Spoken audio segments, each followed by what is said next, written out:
में डोको धमाका चैनल से सभी अपने जितने व्यूअर्स से उनका स्वागत अभिनंदन करती हूँ। इस टाइम आषाढ़ मास चल रहा है और भगवान की रथ यात्रा निकली हुई है जगन्नाथ जी की। तो नारायण को कैसे, नारायण कहते हैं कि मेरे कवच से सब लोग बच जाते हैं। हाँ, किस तरह से कवच का प्रयोग करते हैं और किस मंत्र से, अब मैं सुनाने जा रही हूँ। इससे पहले मैं आपको श्री कृष्ण गोविंद हरे मुरारी हे नाथ नारायण वासुदेवा, श्री कृष्ण गोविंद हरे मुरारी हे नाथ नारायण वासुदेवा। अब मैं सुनाने जा रही हूँ नारायण कवच।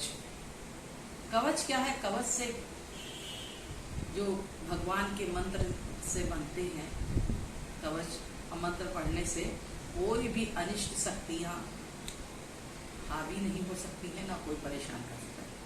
श्री सुखदेव जी के ऐसा कहने पर राजा परीक्षित पूछे, हे मुनीश्वर, विश्वरूप ने ऐसा क्या मंत्र बताया कि जिससे देवराज इंद्र को दैत्यों के सामने सफलता मिली?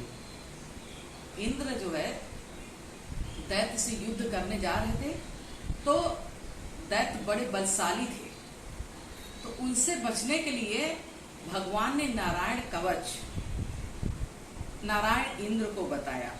विश्वरूप इस सफलता के मंत्र को हम आपको सुनाते हैं। श्री सुखदेव जी बोले, हे राजन, वह नारायण कवच था जो ओम नमो भगवते वासुदेव ई 12 अक्षर के मंत्र का आरंभ किया था। इसी से लोग बचते हैं। जो ओम नमो भगवते वासुदेवाय 12 अक्षर मंत्र है, जिसको पढ़ने से कवच हो जाता है। कोई अनिष्ट शक्तियां, दैत्य कोई भी तुमसे लड़ नहीं सकता और बिना जीते तुम रह नहीं सकते। महात्मा विश्वरूप ने उसे इस प्रकार के श्लोकों में बताया, श्लोक बताया, जिसका अर्थ है गरुड़ वाहन विष्णु जी। इसका अर्थ हुआ, हे गरुड़ वाहन विष्णु जी, आप हमारी सब प्रकार से रक्षा कीजिए। आप अणमादिक सिद्धियों से युक्त शंख चक्र पद्म तलवार बाण धनुष पास धारण करने वाले 8 भुजाओं से युक्त मत्स्य अवतार धारी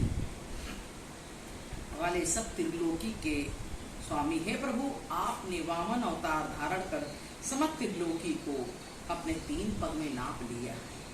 हे विराट भगवान, विराट भगवान किसी तक विराट रूप के भगवान यहाँ से लंबाई और उनके मुख और इतने सारे शंख चक्र पद्म से सुशोभित हैं। मैं उनको भी उनका आह्वान कर रही हूँ। आप आकाश की वासियों की रक्षा करें।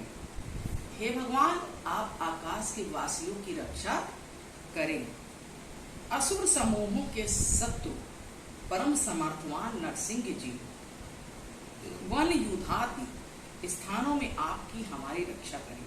हे दांतों से पृथ्वी को उठाने वाले वरहे भगवान, आप दुर्गम मार्गों में हमारी रक्षा करें। हे परशुराम, हम पर्वतवासी देवताओं की आप रक्षा करें। हे लक्ष्मण से युक्त भरत के बड़े भाई राम जी चंद्र जी इस आदेश पे हमारी रक्षा करें। हे नारायण, आप सब बुरे कर्मों और असावधानियों से बचाएं। हे नर भगवान, अब मैं दूसरे को उपहास से बचाएं। हे भागेश्वर दत्तात्रेय रूप धारण करने वाले, हे प्रभु, आप योग भ्रष्ट होने से बचाएं। हे कर्म रूप धारण करने वाले, हे नारद भक्ति करने वाले भगवान, हे कपिल रूप स्वामी, आप कर्म बंधनों से रक्षित करें। हे सनत कुमार रूप प्रभु, आप हम सब कामदेव से रक्षा करें। हे कर्म रूप भगवान, आप हमें समस्त नरकों से छुड़ाएं, बचाएं। हे कर्म रूप धारण करने वाले, हे धन्वंतरी, आप रूप धारण, आपके सेवन करने से हे प्रभु, आप तथा आप सभी आयुधों से असीम बल है। आपके असीम बल है, मतलब बहुत सारे बल हैं आपके। आप अपने बल से शत्रुओं का तेज का बल हरण कर लेते हैं। बिच्छू, सर्प, दुष्टों, उत्पात करने वालों, दंड हिंसक पशुओं को, कल्याण विरोधी जीवों से रक्षा करते करिए। आपका कीर्तन पापियों और राक्षसों को नाश करने वाला है। ईश्वर, आपका जो विष्णु नाम है, आप उसी रूप और नाम की रक्षा करें। आप उन्हीं विष्णु के श्रेष्ठ पार्षद हमारी रक्षा करें, जो भगवान का कार्य रूप संसार का उत्पन्न किया है, अर्थात परमात्मा का रूप। यदि हमारे विचार से सत्य है तो हमारे साथ ही उपद्रव शांत हो जावे, जिसके गर्जन से लोग का भय दूर हो जावे। नरसिंह भगवान सभी ओर से हमारी रक्षा करे। हे परीक्षित, यह वह नारायण कवच है जिसे पाकर देवराज इंद्र दैत्यों को परास्त करने में सामर्थ्य हो सके। जो इस नारायण कवच का नित्य पाठ करते हैं और सदा स्मरण रखते हैं, उसे राजा, चोर, उग्र तथा व्याघ्रादि किसी का भी भय नहीं रहता। पूर्व समय में इस कवच द्वारा कितने ही लोगों का उपकार हुआ, इसलिए कवच को पढ़ना है। ओम नमो भगवते वासुदेवाय। अगर इतने मंत्र पढ़ लेंगे तो आप समझ लीजिए समस्त भगवान के सभी अवतार, सभी प्रेरणा के स्रोत जितने हैं, वो भगवान आपकी रक्षा करेंगे, अनिष्ट शक्तियों से आपको बचाएंगे। इन्हीं बातों से मैं अपनी बातों को विराम देती हूँ। बोलो वृंदावन बिहारी लाल की जय। श्री कृष्ण गोविंद हरे मुरारी, हे नाथ नाथ।